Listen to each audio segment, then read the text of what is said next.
नमस्कार। देश काल में आपका स्वागत है। मैं हूं मुकेश कुमार। दोस्तों, उड़ीसा के चुनाव में एक बड़ा ही दिलचस्प मामला उठकर खड़ा हो गया है। एक बड़ा ही दिलचस्प मुद्दा चुनाव में खड़ा हो गया है और वो है जगन्नाथ मंदिर की जो रत्न भंडार है उसकी चाबियों का मुद्दा। भारतीय जनता पार्टी, जैसा कि आप जानते हैं कि किसी भी राज्य में किसी भी सीट पर चुनाव लड़ने के लिए कोई एक धार्मिक मुद्दे की तलाश में रहती है और फिर उसके आधार पर लोगों की भावनाओं को उभारना और फिर एक पोलराइजेशन के ज़रिए अपने पक्ष में हवा बनाना, ये उसकी रणनीति रहती है हर चुनाव में। तो उड़ीसा में उसने ये रणनीति बनाई है, इस मुद्दे के ज़रिए एक हिंदुओं की भावनाओं को उभारने की रणनीति बनाई है और वो ये है कि जगन्नाथ मंदिर का जो रत्न भंडार है उसकी चाबियां गायब हैं। चाबियां नहीं हैं। क्यों नहीं हैं? राज्य सरकार क्या कर रही है? वो चाबियां क्यों गायब कर दी गई? अगर गायब नहीं की गई हैं तो उनका पता ये सरकार क्यों नहीं लगा रही है?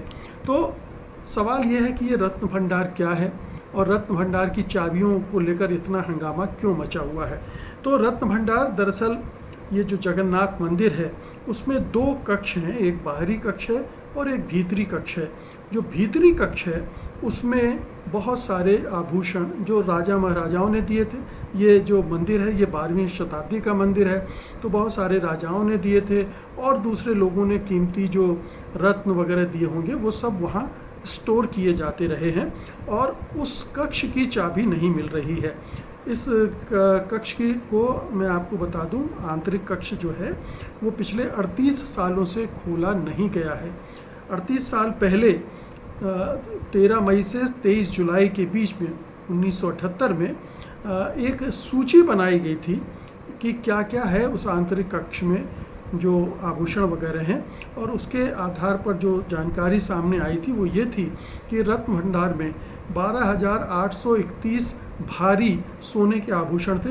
भारी का मतलब है कि 11.66 ग्राम एक भारी होता है, तो 12,831 भारी सोने के आभूषण थे जिनमें कीमती पत्थर भी लगे हुए थे और 22,153 भारी चांदी के बर्तन और अन्य कीमती सामान थे। अन्य आभूषण भी थे जिनका वजन सूची प्रक्रिया के दौरान नहीं किया जा सका था। तो जब ये हो गया था और इसके बाद हंगामा मचा 2018 में, तो उड़ीसा के उच्च न्यायालय ने निर्देश दिया कि सरकार उस आंतरिक कक्ष का एक फिजिकल वेरिफिकेशन करे और जो भी कार्रवाई करना हो करे, लेकिन ये काम नहीं हो सका क्योंकि चाबियां ही नदारद थीं और यहाँ से फिर विवाद तेज़ी पकड़ने लगा। तो 5 अप्रैल 2018 को मंदिर की समिति की एक बैठक हुई और जिसमें फिर ये उभर कर आया कि रत्न भंडार की चाबियों की जानकारी किसी के पास नहीं है।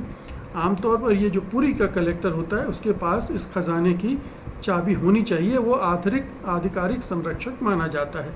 हंगामा मचा तो फिर मुख्यमंत्री नवीन पटनायक ने 4 जून 2018 को एक जांच बिठा दी और जांच आयोग ने इस मुद्दे पर 2018 को ओडिशा सरकार को 324 पन्नों की एक रिपोर्ट सौंपी, लेकिन निष्कर्षों का विवरण सरकार ने कभी सार्वजनिक नहीं किया।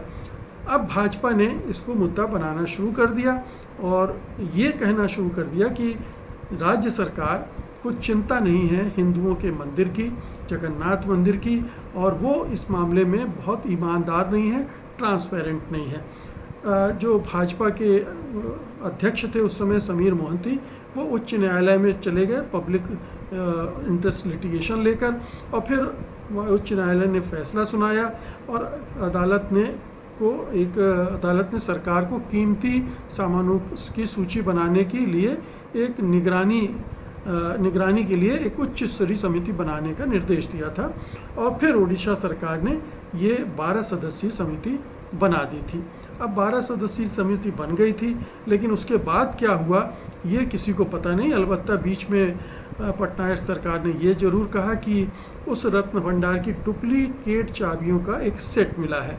तो इस सवाल पर भी बीजेपी ने हंगामा खड़ा कर दिया कि आखिरकार डुप्लीकेट चाबियां क्यों बनाई गई? क्या कोई रात में चुपचाप जाकर डुप्लीकेट चाबी से रत्न भंडार खोल रहा था? और ये भी पूछा गया कि डुप्लीकेट चाबियों का इस्तेमाल करके देवताओं के कीमती गहने तो चुराए नहीं गए ये, तो ये एक शक पैदा करना लोगों के दिमाग में कि रत्न भंडार के साथ क्या हो रहा है, चाबियां नहीं हैं, डुप्लीकेट चाबियां हैं, कौन खोल रहा है, कौन सामान निकाल रहा है, ये सब समस्या संदेह बीजेपी ने पैदा करने शुरू कर दिए। और अब चुनाव में उसने वादा कर दिया है कि वो इस रत्न भंडार की पवित्रता को बहाल करेगी और सत्ता में आने के 6 दिनों के अंदर जांच रिपोर्ट को सार्वजनिक करेगी। उन्होंने पूरे जो आभूषण वहाँ हैं उसकी पूरी रिपोर्ट सार्वजनिक करने की बात कही है। अब नवीन पटनायक की सरकार इसमें थोड़ा डिफेंसिव हो गई है, रक्षात्मक हो गई है, क्योंकि वो जवाब नहीं दे पा रही है। इतने सालों से वहाँ वो सत्ता में है, उसने इस मामले में क्यों कोई ठोस कदम नहीं उठाया? आखिरकार ऐसी क्या बात है जो छिपा रही है? रिपोर्ट भी आ गई, उसको भी सार्वजनिक नहीं किया है, और ना ही पब्लिक का विश्वास पैदा करने के लिए कोई ठोस कदम उठाया है। तो इस मुद्दे पर हो सकता है कि बीजेपी को एडवांटेज मिले, वो चुनाव में फ़ायदा उठा सके, बशर्ते नवीन पटनायक के प्रति जो उड़ीसा की जनता में विश्वास है, प्रेम है, वो कम ना हुआ हो। बहुत बहुत धन्यवाद आपका। नमस्कार।